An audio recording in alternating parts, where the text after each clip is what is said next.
Good morning, good afternoon, good evening, or as we like to say here at Shady Acres Woodshop, howdy! Today we have a piece of, I believe, maple. I'm not certain of what type of maple. It may be Norway maple. This comes to us from our friend Dave at Calmwood Creations. Dave sent this along several months ago.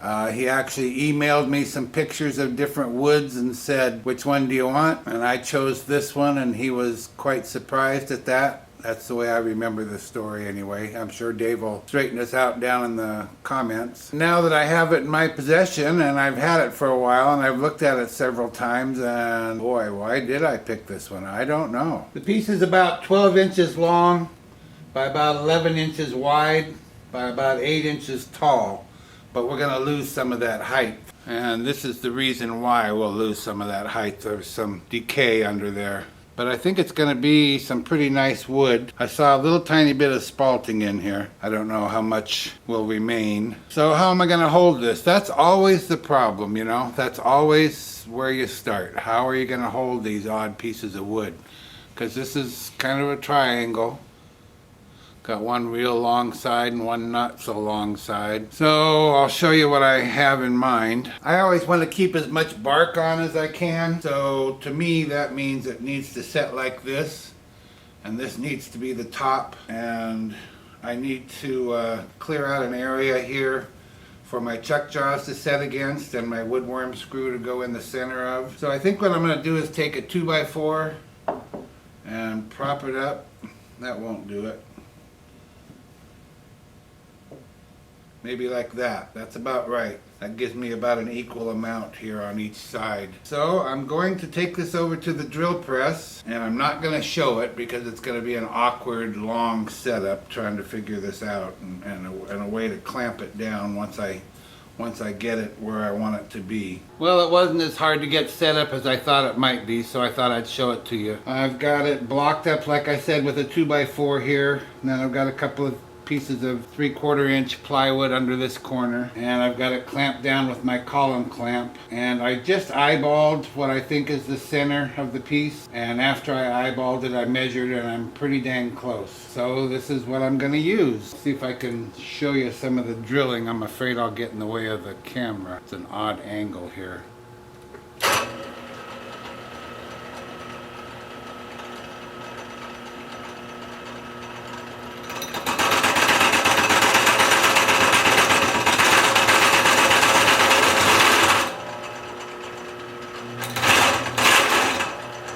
Yeah, it's wanting to move on me. Even though this applies quite a bit of pressure, it's still a big piece, and this is a big drill bit. So I'm going to turn the camera off, see if I can't come up with some other clamp. Maybe I can put a clamp on here from the table on top. Yeah, that's probably what I'll do. Anyway, that's what it's going to look like. I'll get it drilled out, and I'll see you in a bit. Well, there's my flat spot with my center hole for the woodworm screw. I ran into some rot while I was drilling this out, so I've put some CA down inside the hole, trying to make it strong enough to hold threads. So we'll just have to find out about it.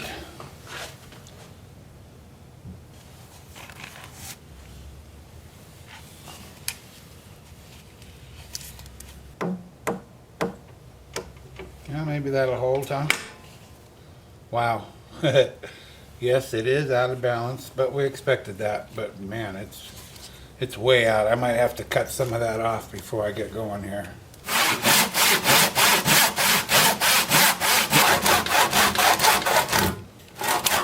I just kind of took a wild stab in the dark about how much might be enough, and I don't think that was enough.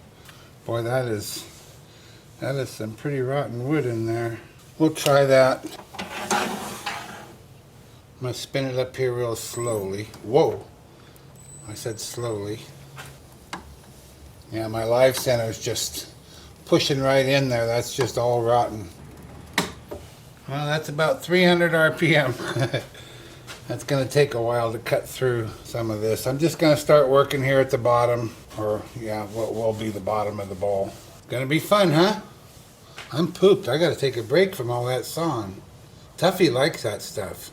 Hand sawing. He's crazy. So 300 RPM, 5/8 inch bowl gouge, mask, and face shield on.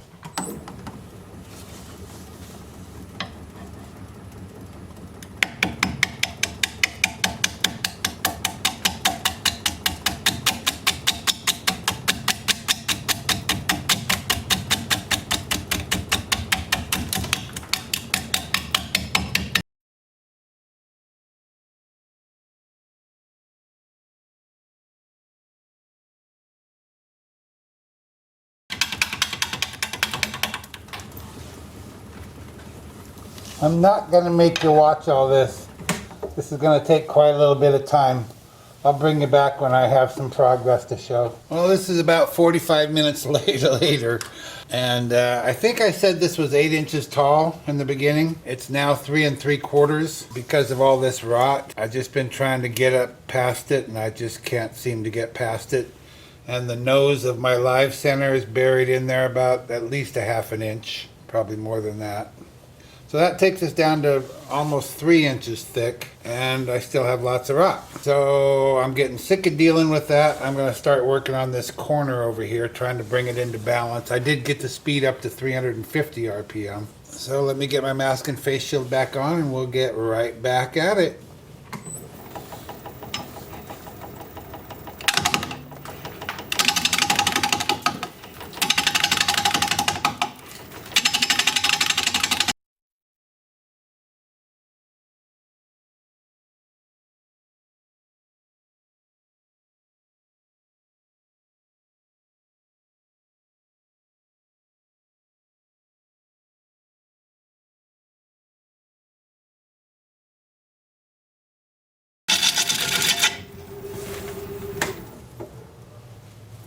Still there. Dang it.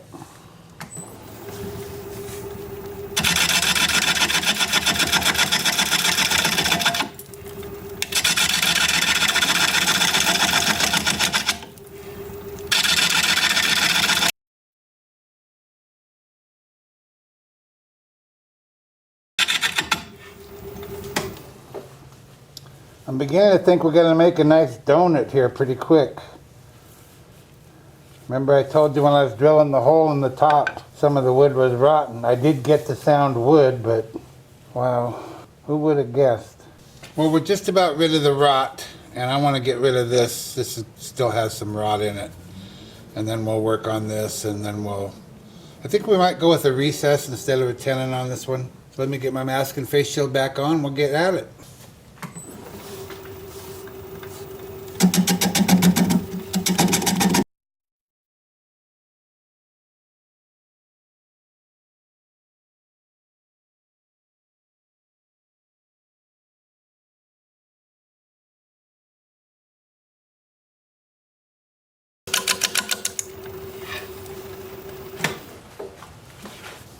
Okay, let's mark for our recess.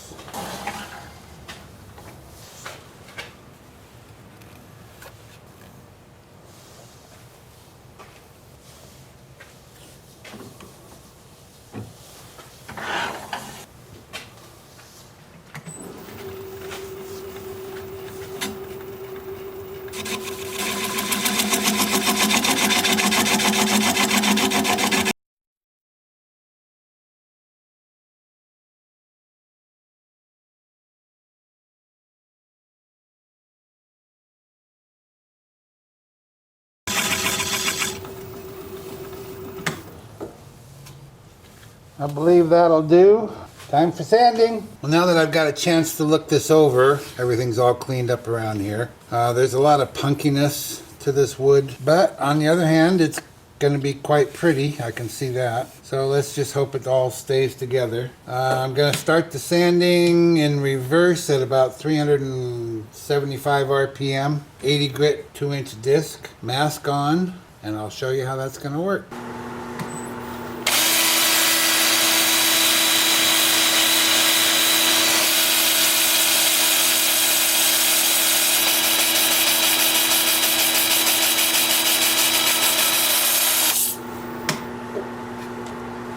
So that doesn't look like it'll be much of an issue. The disc bounces quite a little bit, just like the chisel did. But we'll live with it. I'll sand up through 400 grit and I'll bring you back when it's time to put some finish on there. See you in a bit. I want to try and get this done before the power goes off. The wind is just really whipping up out there. And that's often a sign that we're not going to have any power here pretty soon. Sanding went pretty well. I'm actually pretty happy with it. It feels real nice, real smooth. I'm going to have to use a brush to get into some of these, like this big hole here, some of these areas. I kind of like the shape I came up with. It's not something I typically do, kind of on accident probably. Beautiful, beautiful grain. bark inclusions, nice live edge around here. I just hope the inside doesn't give us the problems the outside did. This is sanding sealer, and then we're going to use shellac for a final finish. Shellac-based sanding sealer. It's called Zinsser Seal Coat.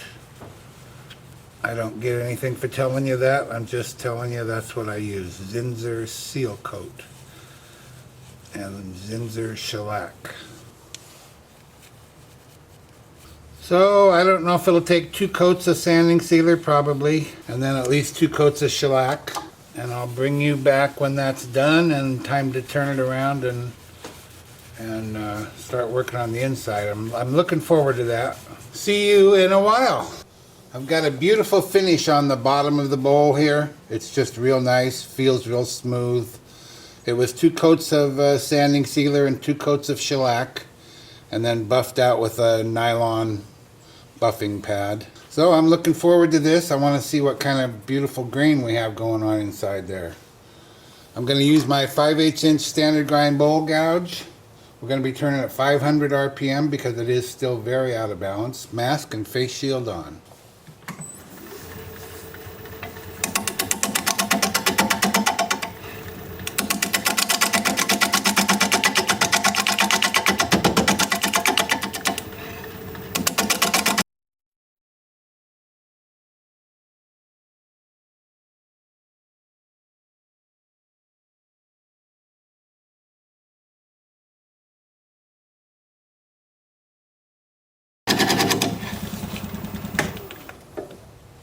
I'm going to sharpen up.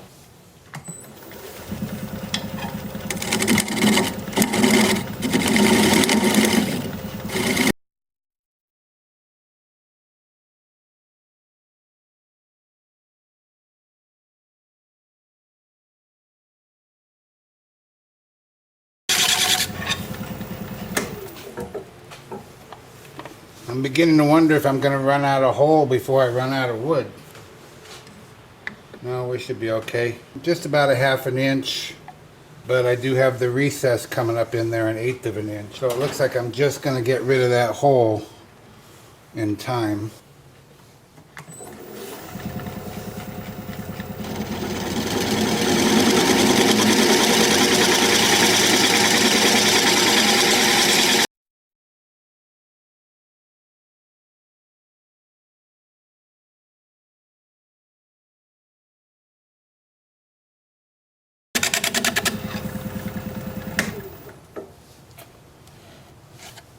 We'll try the scraper.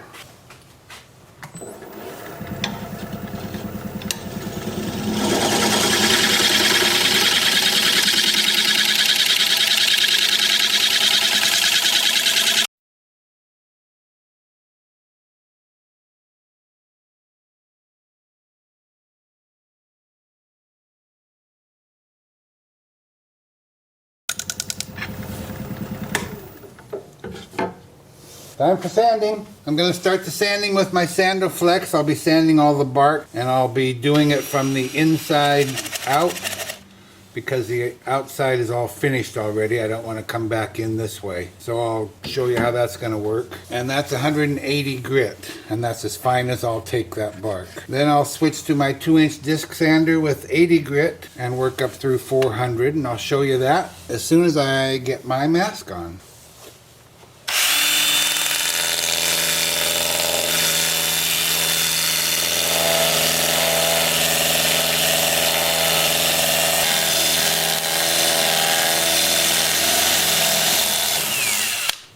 And what that does, it cleans the bark and smooths it out so it just feels nice, but it doesn't really change the appearance any. And then with the lathe spinning forward at about 360,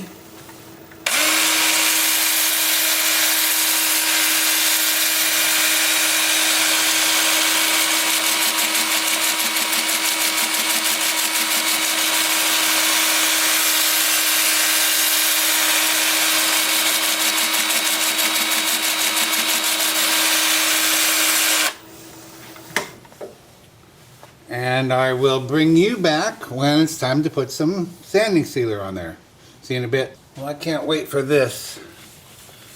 The contrast of the bark, which will be much darker than it is now. against the light color of the wonderful burl. It's going to be something. So I'll put 2 coats of this sanding sealer on, just like I did the outside. And then 2 coats of shellac. And then we'll be done. I usually like to remove the recess, just like I remove a tenon. But because it's so small, there would be nothing left for a base if I did that. So this finish will do the trick. It'll be done. Now I do have to be careful here not to allow any of this to get on the outside, which is all finished up real nice. So this is going to take me some time, and I won't make you watch it all. See you tomorrow. Be sure you stick around for the end of the video so you can see the beginning and the ending side by side. Quite a difference in what we started with and what we ended up with. And what did we end up with? We ended up with a Maple Burl beautiful failure. It's just beautiful, don't you think? Look at that bark. Amazing, amazing stuff. Wonderful grain. There's the bottom all finished up. It's wonderful, right? Why is it a failure, Phil? Well, because I set out to make a bowl and apparently I made a wall hanging because it will not set level. Oops! If I'm really careful, I can make it set up, but just the slightest amount of pressure and it's out of balance, isn't it? It's a shame. You can see how far off center the base is. And all the weight is down here. I'm not sure there's anything I could have done about it. You know, I mounted it up what I felt was centered, but then there was just so much decay that it just didn't work out for us. But it's pretty. Oh well. If you like this video, thumbs up please. I'd sure appreciate it. If you're a subscriber, thank you very kindly. I truly appreciate that. If you're not a subscriber, you might consider becoming one. I put out regular videos about 1 a week, and I'd like to keep in touch. An easy way to subscribe is just click my picture you see there near the end of the video. Your comments are always welcome, and I read all of them. So for now, this is Phil, Shady Acres Woodshop, signing off.